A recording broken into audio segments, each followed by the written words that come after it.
लोकसभा चुनाव के बाद अब महाराष्ट्र विधानसभा चुनाव को लेकर सियासी सरगर्मी तेज हो गई है। इसी को लेकर बीजेपी ने दिल्ली में एक बड़ी और अहम मीटिंग बुलाई। इस मीटिंग में पार्टी अध्यक्ष जेपी नड्डा और अमित शाह समेत बीजेपी के कई बड़े नेता शामिल हुए। लेकिन हैरान कर देने वाली बात ये रही कि देश के साथ साथ महाराष्ट्र की सियासत के दिग्गज नेता नितिन गडकरी इस मीटिंग में नजर नहीं आए। बैठक के इस वीडियो को ध्यान से देखिए। सामने अमित शाह और जेपी नड्डा बैठे हुए हैं। दाईं तरफ महाराष्ट्र बीजेपी के प्रदेश अध्यक्ष चंद्रशेखर बावनकुले, डिप्टी सीएम देवेंद्र फडणवीस के अलावा पीयूष गोयल, पंकजा मुंडे, आशीष शेलार और बाईं तरफ बीएल संतोष के अलावा महाराष्ट्र के सह प्रभारी अश्विनी वैष्णव, राव साहब दानवे, चंद्रकांत पाटिल और सुधीर मुनगंटीवार मौजूद रहे।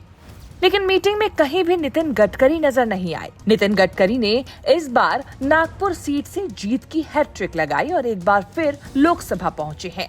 सांसद चुने जाने के बाद नितिन गडकरी को एक बार फिर सड़क परिवहन और राजमार्ग मंत्रालय की जिम्मेदारी सौंपी गई है।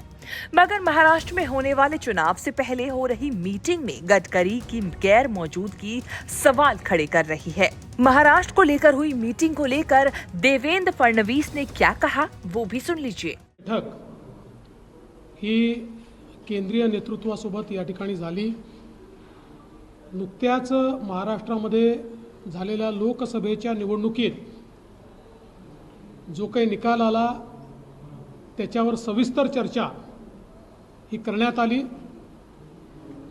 त्याच्यामध्ये कुठे मतं कसे मिळाले, कुठे चांगले मिळाले, कुठे कमी मिळाले, त्याची कारणं काय काय होती, त्याच्यावर काय काय मुद्द्यांचा इम्पॅक्ट होता, अशा सगळ्या गोष्टींची चर्चा झाली।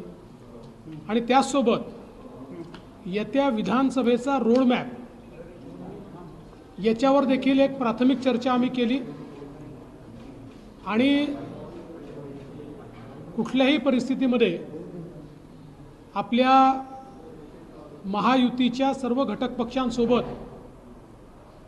ही विधानसभा कशी निवडून येता येईल या संदर्भातला एक रोडमॅप आम्ही तैयार केला है। देवेंद्र फडणवीस ने लोकसभा चुनाव का मंथन करने के साथ साथ आने वाले विधानसभा चुनाव का रोड मैप तैयार करने की बात कही।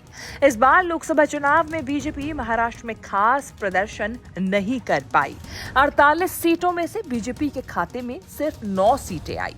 सहयोगी शिंदे वाली शिवसेना को 7 और एनसीपी अजीत पवार को सिर्फ 1 सीट मिली। कुल मिलाकर बीजेपी की महायुति 17 सीटें ही जीत पाई, जबकि दूसरी तरफ महाविकास अघाड़ी गठबंधन ने 30 सीटों पर जीत हासिल की। 1 सीट निर्दलीय उम्मीदवार के खाते में गई। लोकसभा चुनाव में महाराष्ट्र में पिछड़ गई बीजेपी अब अभी से विधानसभा चुनाव की तैयारी में जुट गई है।